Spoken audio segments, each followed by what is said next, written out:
I'm going to demonstrate the use of Kirchoff's laws, that's Kirchoff's current law and Kirchoff's voltage law, in solving a problem, trying to find the currents going through each device in a circuit, by solving problem number 21 of your homework. I'm going to solve it two ways. The first way using that loop current method that you saw Professor Lewin use in that MIT video.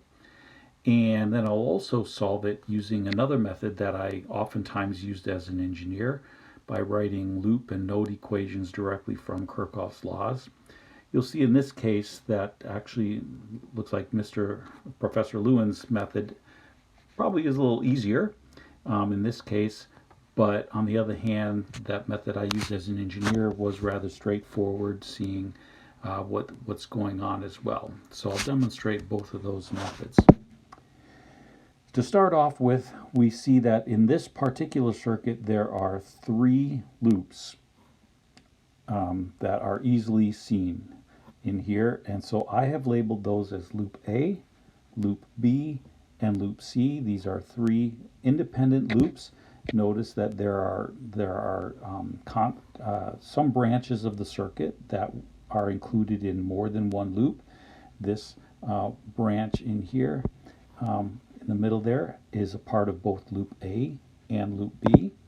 This branch over here is a part of both loops B and loop C.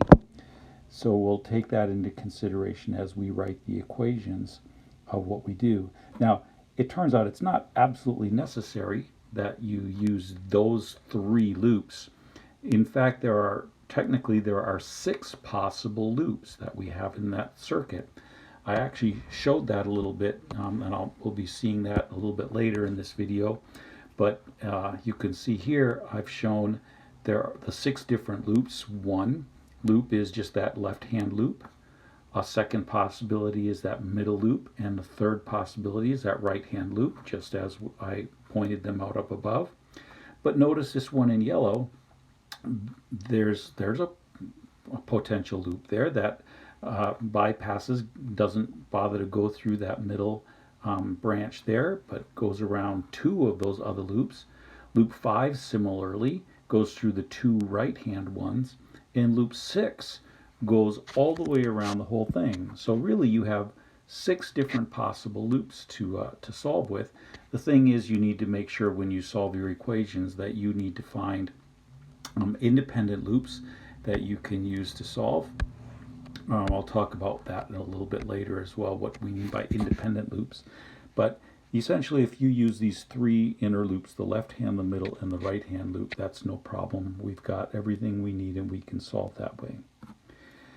Notice also, it doesn't matter that in this case I pointed out that loop A is actually going around in that clockwise direction.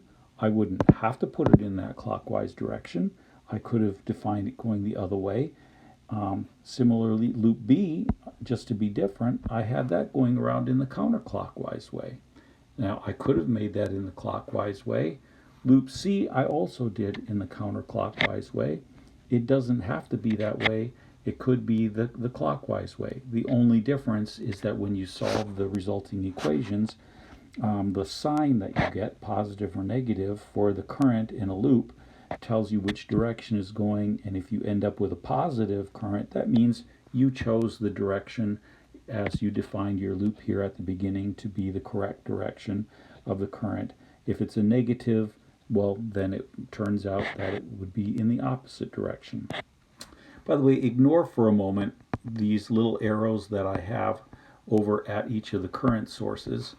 Those I actually drew in later after I had solved everything. Those turn out to be the actual direction of the current going through each of those branches. But we don't know that at the beginning, so we'll solve without knowing that at all.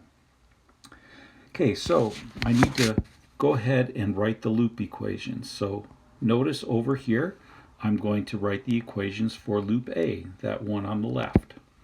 And so in order to do that, I'm going to pick a starting point, and notice I have picked this starting point over here as loop A, the start. And so if I go up from there, the first thing I do is I see that voltage source. And from that voltage source, I'm going from the negative side up to the positive side. So I'm going to have an increase of 120 volts of electric potential. So I start my equation by putting a positive 120 there. Then the next thing we do is I get to this 4 ohm resistor. I'm starting on the plus side, going down to the minus side, because the way that I have chosen to define loop A is the left-hand side. The current goes into the left-hand side of the resistor. Therefore, that's the positive side of that electric potential relative to the current the direction of the current I've defined in loop A. And the right-hand side is the negative side. So therefore, notice if that is indeed the direction of the current going through that 4 ohm resistor, as it goes through the resistor, the electric potential is going to drop by I times R, which is therefore 4 times IA. So in my equation down here, I've gone ahead and written minus 4 times IA. Then as I continue going around the loop, I end up getting to this 25 volt battery. And notice I'm going from the minus to the plus. So I'm increasing the electric potential there. So once again, I go up 25. So that's a plus 25. Then I'm going to ignore the ammeter. That's just a short circuit. I2 is just telling us that's the current we're measuring. And then I get to this last resistor in that branch. And once again, according to loop A current, I'm going from the positive side to the negative side. And so therefore I subtract a 15 times IA. But notice there's also this IB current going through, the loop B current going through there. It's also going from top to bottom. So by definition of the way that current would be going, it would also be a voltage drop of I times R, which would be IB times 15. So notice I've also subtracted 15 IB in this particular equation, therefore. So then finally, as I continue around the loop, I then get to this 9 ohm resistor. The only current going through there is the loop A current, so therefore that's going to be, again, by our conventions, a minus 9 IA. It will end up then going through the 6 ohm resistor, so that's going to be a minus 6 IA. And then I get back to my starting point, and therefore I've got the equals 0 going on there. So let's go ahead therefore and write our loop B equation. Going around loop B, once again I showed a starting point down here on our lower left hand corner, but notice this time I'm going around the loop to the right because that's the direction I've pointed my loop current here. So the first thing I do is I get to this 180 volt supply, and once again I'm going from the minus side to the plus side. So I've got an increase of 180 volts in my electric potential. Then the next thing it's going to do is it's going to come around and reach this 8 ohm resistor. So when it reaches that 8 ohm resistor, notice from loop B current, that's going up there. So I'm going from plus to minus. So that means my voltage drop is going to drop by minus 8 times IB. But notice the direction that the IC current is going. IC current is going from top to bottom. So based on the way we've defined that current, the current IC would be going from top to bottom. And so notice I've given this plus minus for IC. The plus side would be on the top. So therefore, I'm actually increasing that electric potential by positive 8 IC. So I've written that as plus 8 IC in my equation. Well, then I get up here to the 2 ohm resistor, and similar, I've got minus 2 IB plus 2 IC, and then finally I come around to the 100 ohm resistor up here. When I get to the 100 ohm resistor, it's a voltage drop again, going from the plus to the minus of IB, so I put in minus 100 IB. Then it comes around here and we go up 25 volts. And then finally it goes through that 15 ohm resistor. Similar to loop A, I'm going to have to subtract 15 IB and 15 IA to complete my loop. That's all going to equal 0. So those are my first two loop equations for loop A and loop B. Now finally we have to look at loop C. So loop C, I'm picking a starting point. This time I picked the starting point just to be different, to be up here at the top, right? So as I go through there, the first thing I see is I'm going up 15 volts. Then I'm going to come around to this 2 ohm resistor, and therefore, since the plus side of that and relative to the way I've defined the loop C current, I have a voltage drop of minus 2 IC, but the loop B current is going the opposite direction, so I would have a plus 2 IB, and therefore the next thing I'm going to do is we're going to get to that 8 ohm resistor, and so similarly I've got minus 8 IC and plus 8 IB. Finally I come around to this 10 ohm resistor down at the bottom, and there I'm going to have the minus 10 IC. Finally then we'll also get up to that 5 ohm resistor, so I have minus 5 IC, and then I'm back to my starting point, and so we end up making our equals 0. So what I've done then is we've got our three equations. We've got our three equations in three unknowns, so I've rewritten those three equations right over here, and I've moved the constant on the right hand side of these, and I've lined this up so that we can easily see what's going on with our IA, our IB, and our IC. So my first equation is 34 IA plus 15 IB equals 145. Our second equation is 15 IA plus 125 IB minus 10 IC equals 205.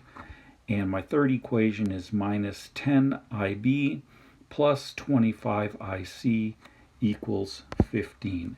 I've got three equations in three unknowns, and there are many methods you could use to solve those. You could solve one of those equations for IB, plug that IB into some other place and substitute things around. I'm going to use a different method here. I'm going to end up kind of multiplying these various equations by different numbers so that I can get everything to cancel out all in one fell swoop to just solve for IA. So notice what I've done here is I've taken this bottom equation and divided it by 2.5. So my minus 10 divided by 2.5 becomes minus 4. 25 divided by 2.5 becomes 10. And 15 divided by 2.5 becomes 6. So this equation just simply becomes minus 4 IB plus 10 IC equals 6. Well, why did I do that? Notice I'm not doing anything to my second equation at all. I'm just copying that over to the other side.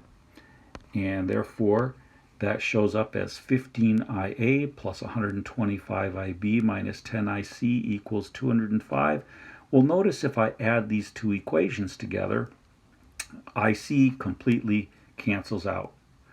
Now, very fortuitously, notice my top equation doesn't have IC in it at all, only IA and IB. So let me do what I need to get rid of IB as well by multiplying that top equation by something such that my IB will cancel out.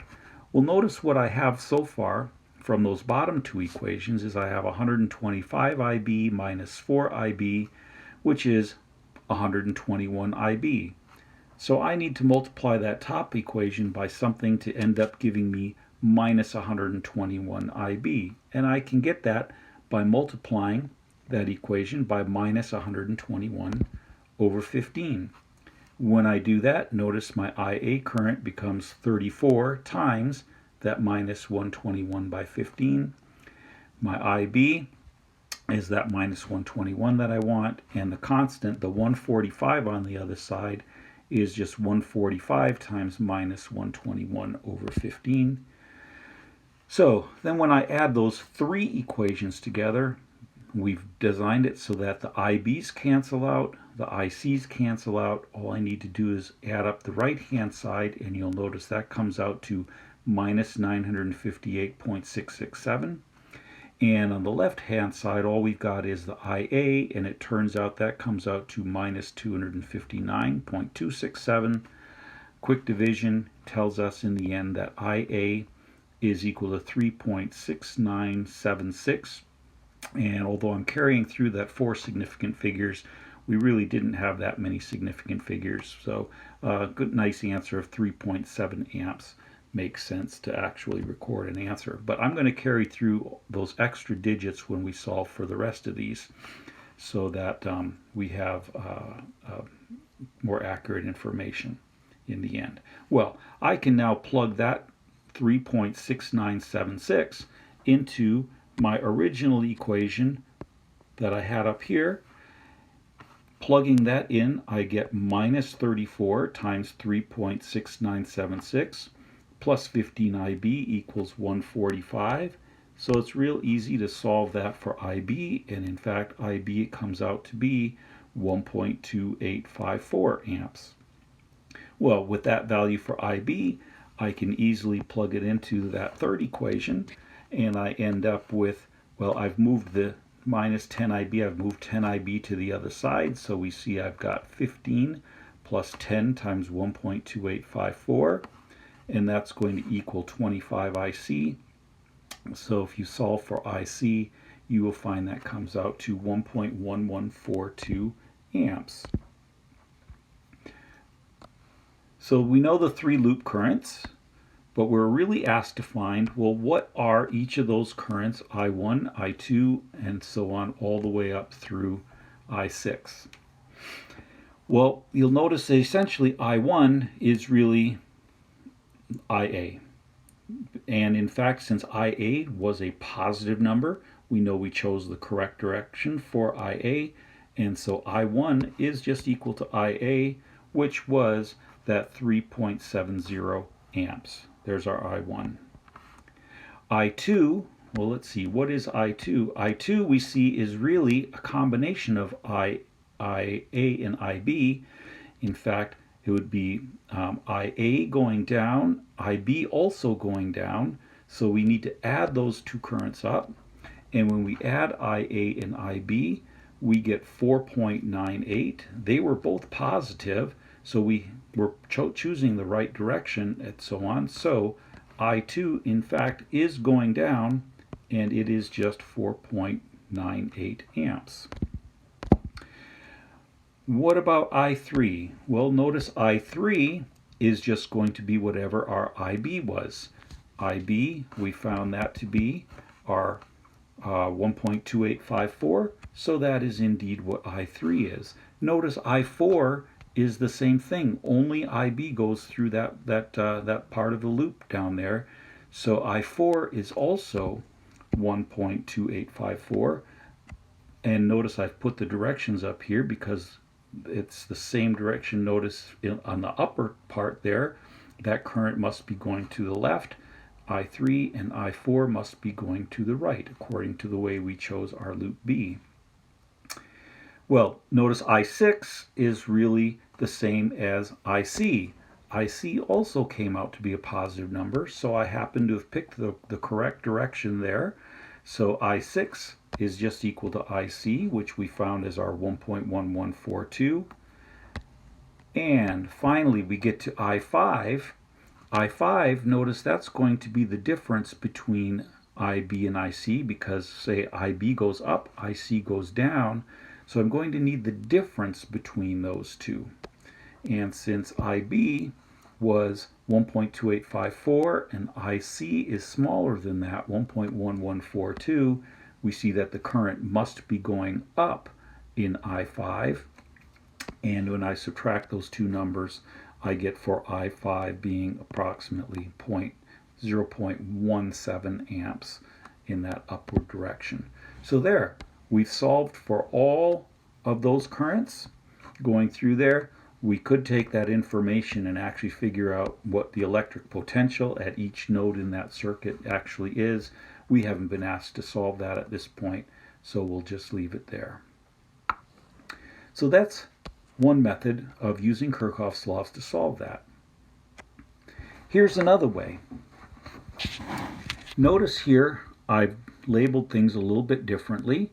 On the one hand, now I'm actually labeling each of these currents for each different branch. They actually call one of these places where all the current just flows directly. So notice everything that goes through this 4 ohm resistor also goes through the 120 volts and goes through the 6 ohm resistor and the 9 ohm resistor. All that current goes through there the same way.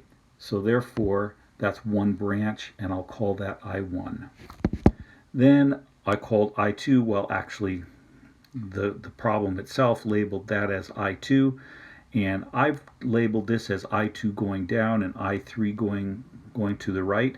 Now, indeed, notice that I've put inside those current sources the actual direction of the current, but I just want to suggest to you to show you that it doesn't matter which direction. You don't know which direction it's going at the beginning, so you just pick a direction. I chose to show I1 going in and I3 and I2 going out. And Kirchhoff's current law would say that I1 going in has to equal I2 plus I3, those two going out. So notice that's what I've got in that first KCL equation that I wrote down below. Well, then there's this other node that we have over here that shows I3, I5, and I6. And I3 is, since I defined it going to the right on the other side, I have to continue that. I can't change that. So I3 goes into that, and I chose to choose I5 and I6 going to the right and down, so that I3 equals I5 plus I6 according to what we have down there. Now, if you actually go down to these two nodes down here, you'll notice something interesting. In this one in particular, notice we've got I5 and I6 going in, and we've got I4 going out. Well, notice I5 plus I6, therefore, must equal I4. Well, we said I5 plus I6 is equal to I3 from this node up above. That tells us, indeed, that I3 has to equal I4 in magnitude, and of course we see that what the direction is as well. Now, of course, also down here, this node, everything is exactly the same too. We have I1 was up at the top. Well, I1 down here going out of this node rather than in, I2 and I3, or rather I4, which is equal to I3, going into that node. So we would have exactly the same equation that we had up above, that I1 equals I2 plus I3.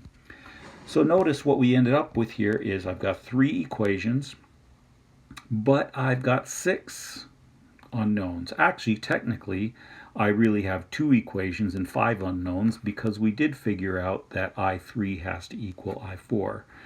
So if I've got 2 equations and 5 unknowns, the bottom line is I need to have 3 more equations in order to solve for my 6 currents, or the 5 currents that I have left. And this is where I said, you know, we've got these different loops, and we've got 6 to choose from that we could use. If I wanted to, I could just use loops 1, 2, and 3, exactly like we did up above. This time, though, instead, just to be different, I'm going to use loops 1, 2, and 6. Now, I said something about we have to make sure that we have independent loops. The bottom line there is realizing that, well, you need to make sure you're covering each one of the pieces of your circuit. For instance, if I used loop 1 and loop 2 and loop 4, well, clearly that wouldn't give us enough information, because it completely leaves out I6 in what we're doing over there. And in fact, loop 4 is just the combination of loop 1 and loop 2, and therefore it doesn't really give us, and loop 4 wouldn't give us any additional information that loops 1 and loops 2 would give us. So we would say those are not independent loops. Well, we could use therefore loop 2, and loop 5. That would give us an independent set. 1, 2, and 3, of course, as above, or 1, 2, and 6. That would give us 3 independent loops. Just to be different, as I said, I'm going to choose 1, 2, and 6 to solve this. Or actually, no, I chose 1, 3, and 6 to use up here. So, first of all, Kirchoff's voltage law for loop 1. And we see I've got it written down here. And essentially that's the same as what we saw up above, except now instead of these two loop currents, I simply say, okay, starting from that same lower left-hand corner. Oh, actually, let me also indicate that I do something a little bit different when I solve using this method too. I say, in this case, I'm going to say, for instance, the electric potential from this top left to this bottom left. Okay, the difference in electric potential there, this top left is 120 volts higher than this bottom left. So this node up here is 120 volts compared to the one down here. Well, every path I take to get from one place to another has to be the same electric potential. So going straight through the battery, 120 volts, also has to be the same thing as if I take this whole long path to get there. That also has to be 120 volts.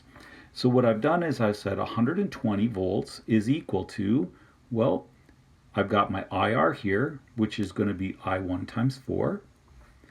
Then I've got this negative 25 volts here because I see this negative side first, and so although the potential is going up from here to here, I'm going the opposite direction, because kind of here I'm saying, looking at, well, how much higher up here is it in the upper side is it compared to the lower side?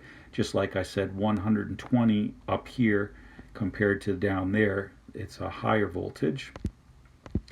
So my convention is, as I see the negative terminal of this battery, I subtract that. So I've got negative 25. Then this 15 ohm resistor, and that 15 ohm resistor, well, that's got I2 going through it. The way I defined I2 was positive, so since we see the positive side of that resistor first, I add 15 times I2, and then I get to the 9 ohm and the 6 ohm resistors, and since I1 is going through there and I see the positive side of the 9 ohm and the positive side of the 6 ohm first, I make that plus 9 I1 and plus 6 I1. And so all that together gives me that first KVL equation, where we have 120 equals 4I1 minus 25 plus 15I2 plus 9I1 plus 6I1, and that simplifies to this equation, 19I1 plus 15I2 equals 145. Bingo, there's my first equation. Remember, we need 3. So let's look at loop 3. KVL for loop 3, which I've got down here. Once again, I need to pick from one point to another point. I said, well, let's go from up here to down here on the left-hand side of that loops. And if I go there from one side, well, we see this node up here is actually higher than this node down here by 2I5 plus 8I5. If I go around the other way, this node up here is higher than that node up here by plus 15 plus I5 times I6 plus I10 times I6. So we have 2I5 plus 8I5 equals 15 plus 5I6 plus 10I6, which simplifies to 10I5 minus 15I6 is equal to 15. And let me clean up some of these check marks that I have along the way here. And then finally, let's look at my big loop all the way around, my loop 6. And what we see there is, once again, I'm going to say, well, my 120 volts from here to there, whoops, that would actually be to my negative plus minus there. If I go around the loop, all the way around the loop to the other side, here and down and so on around, the way I see that is I've got 4 times I1, then plus 3 times, or rather 100 times I3. Then I have a plus 15. Notice how I'm writing that down here. 120 equals 4 I1 plus 100 I3 plus 15. Then I get around here to plus, the way that I've defined I6, plus 5I6 plus 10I6. Then I get around here plus 180 volts plus 9I1 plus 6I1. And so I've gone around that entire loop,